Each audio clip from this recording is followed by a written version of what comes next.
Güçlenme üçün dua dile. Ata Hudaý, sen gudraty güçlüsün. Öz oğlun İsa Mesih arkaly ýakynlaşdyň. Sen halkyny günäden we garaňkylykdan halas edýärsiň. Men saňa sejde edýärin we meniň pikirlerimi we hereketlerimi arassalamaňy soraýaryn.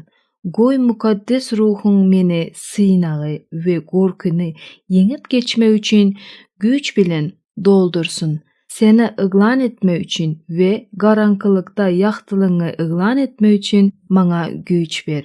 Halkyny güçlendir we bizi mukaddes et. Milletimizi İsa'da gutuluş bilimi bilen doldur. Bizi yzarlaýanlary bagyşlamagy mümkinçilik ber we biziň İsa bolan wepaly şaýatlygymız köp adamlary halas bolmagyna we İsa Mesih'a boyun bolmagyna getirsin.